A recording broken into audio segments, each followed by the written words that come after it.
Ya, assalamualaikum warahmatullahi wabarakatuh. Halo kawan-kawan, jumpa lagi sama IB Channel. Eh, nggak bosan-bosan ya. Hari ini kita akan belajar lagi tentang Cisco Packet Tracer. Khususnya kita akan membuat simulasi server HTTP pada sebuah network. Ya, nanti juga akan kita lanjutkan. Selain kita belajar tentang HTTP server, kita juga akan membuat DNS server karena ini berhubungan antara DNS dan HTTP. Oke, tapi sebelum kita lanjut untuk membahas atau membuat simulasinya, silakan kawan-kawan subscribe channel ini agar tambah semangat untuk upload video-video setiap hari. Dengan cara subscribe aja. Oke, pertama silakan kalian buka aplikasi Cisco Packet Tracer-nya. Setelah berhasil terbuka, kita akan membuat server HTTP sehingga kita membutuhkan sebuah desain jaringan minimal ada satu klien dan ada satu server. Ya, kita buat klien dan ada server. Oke, yang nantinya IP akan kita setting menjadi untuk klien kita jadikan 192.168.123.3, sedangkan server akan kita jadikan 192.168.123.1. Oke.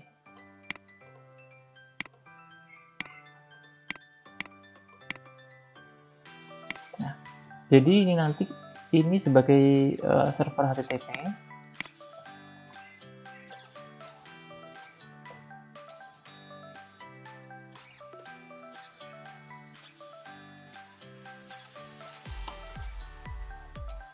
Dan ini sebagai klien.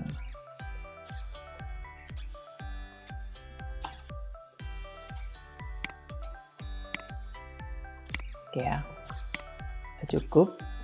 Atau kita ganti aja IP-nya yang menjadi 2 biar tidak terlalu jauh ya. Subnetnya kita pakai /24, ini juga /24. Oke, kita misalkan dalam sebuah jaringan kita ada satu buah klien dan satu buah server HTTP ya. Kita koneksikan kedua komputer ini menggunakan kabel cross karena PC to PC harus menggunakan kabel crossover. Oke,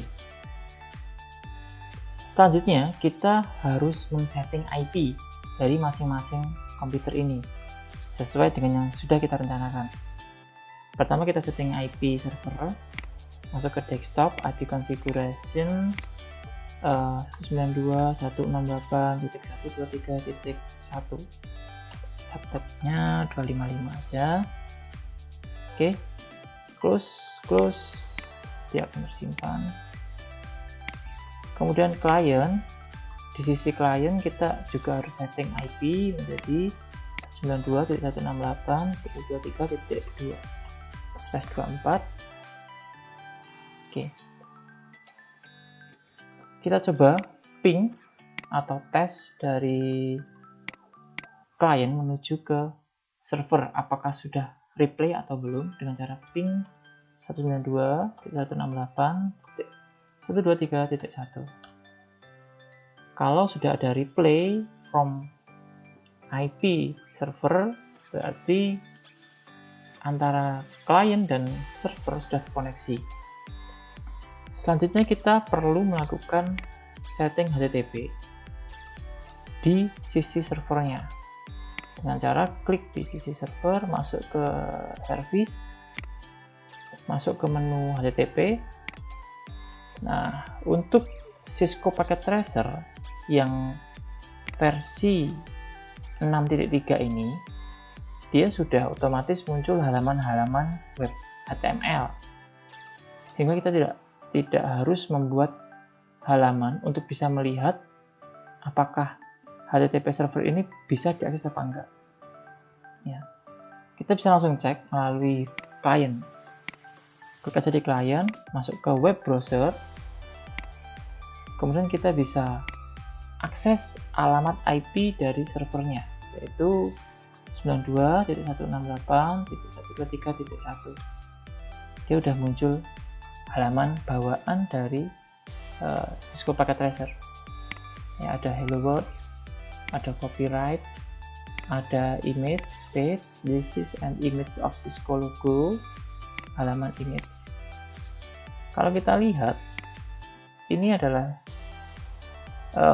sama seperti kode HTML seperti biasanya ya. Atau kita bisa melakukan atau membuat halaman sendiri dengan cara kita klik di server, masuk di HTTP, halaman-halaman yang sudah tersedia di Packet Tracer kita delete aja, kecuali yang index. Selain index kita delete. Oke. Kita bisa melakukan edit pada halaman ini. Ya. Atau kita mau delete sekaligus juga bisa. Ya, delete. Kita bikin new file. File name kita isi index.html. Seperti kita belajar HTML. Ya. Save.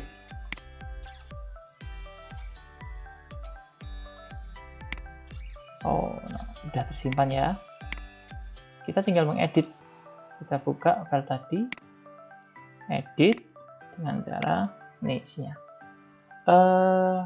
Kode HTML biasa. Tag HTML. Kemudian kita isi misalkan judul atau title kita pakai H1. Kita isi welcome to my web. Ya, tag tutup nomor satunya. Kemudian kita masukkan bawah create by misalkan bot Irwan Budianto.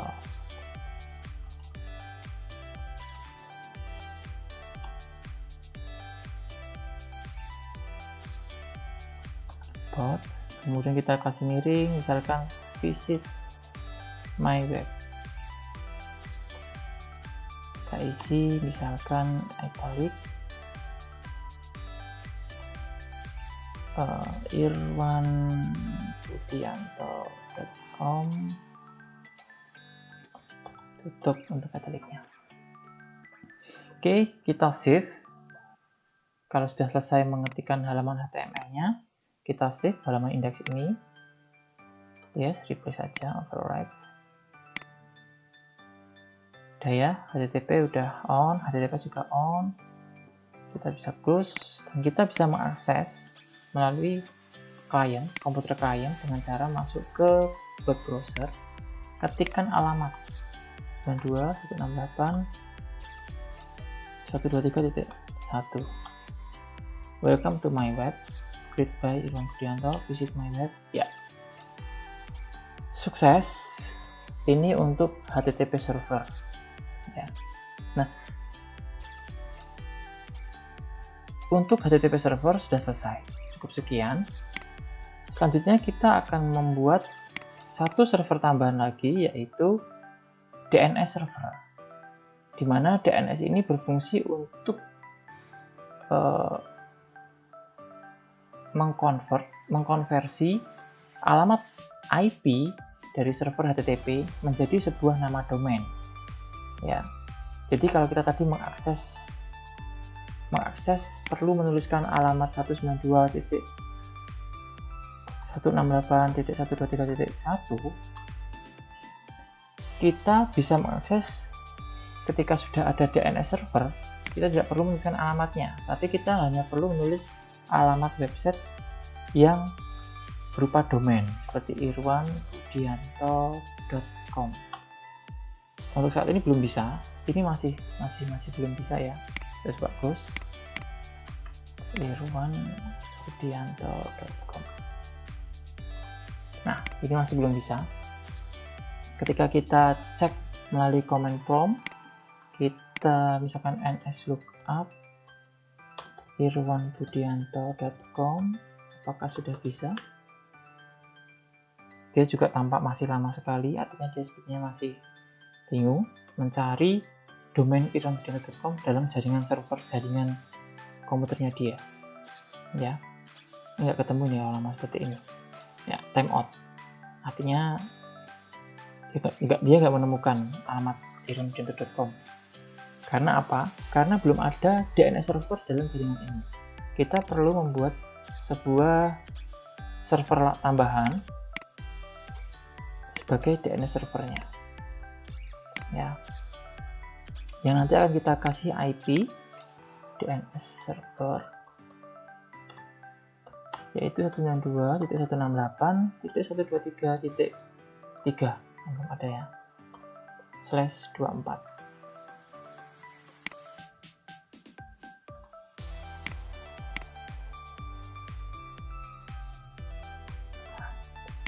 Sekarang kita harus menghubungkan ketiga komputer ini antara klien dan dua server ini menggunakan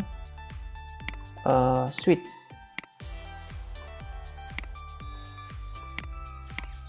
Kita koneksikan menggunakan kabel stack 2.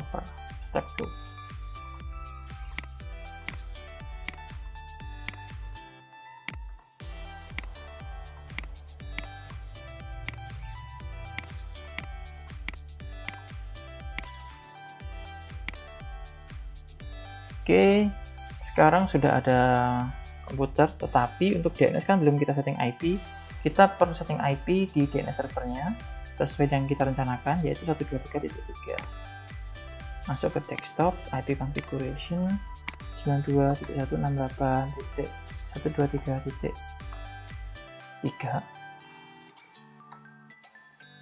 Ya.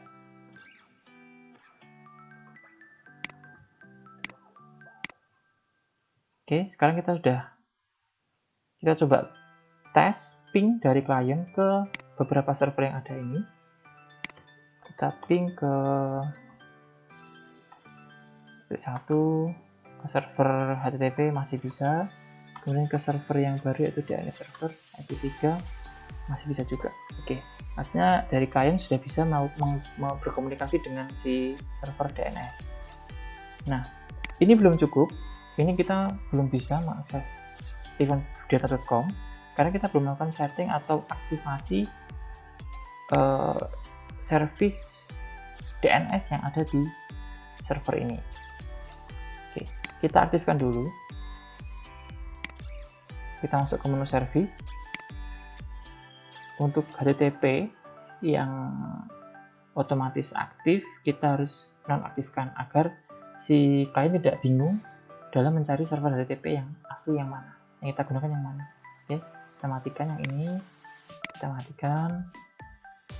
Lalu kita masuk ke service DNS, kita aktifkan service DNS-nya dengan mengklik radio button di on ini. Namanya kita bikin menjadi irwanbudianto.com.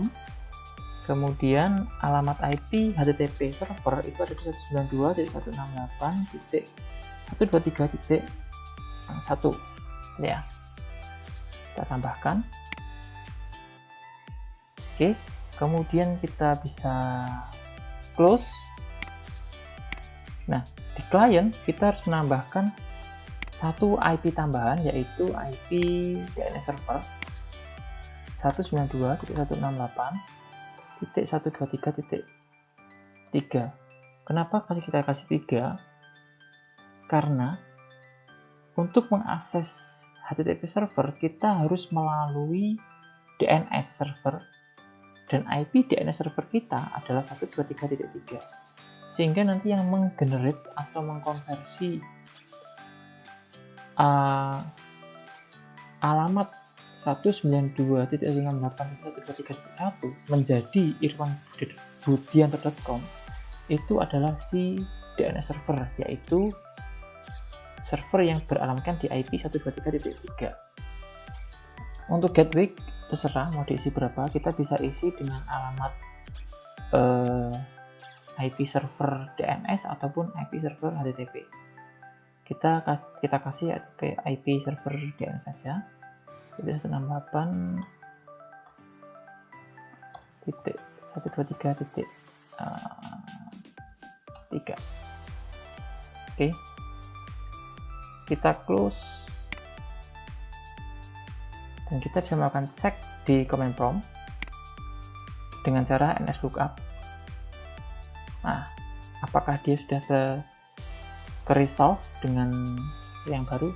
Langsung ke-resolve ya.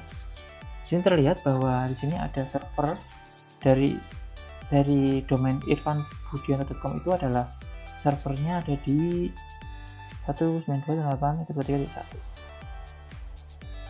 Oke, kita bisa cek menggunakan HTTP server atau web browser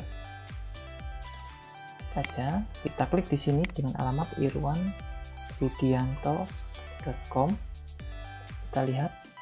Oke, welcome to my web. Ya, teman-teman, seperti ini langkah demi langkahnya untuk membuat HTTP server sekaligus dengan DNS servernya yang terpisah ya. Jadi server DNS sendiri, server HTTP sendiri. Cukup mudah kan? Oke, terima kasih. Pembelajaran hari ini cukup sekian dulu. Kita lanjut di lain waktu agar kalian tidak tertinggal atau ketinggalan video-video terbaru dari IP Channel. Jangan lupa di subscribe channel ini. Terima kasih. Assalamualaikum warahmatullahi wabarakatuh.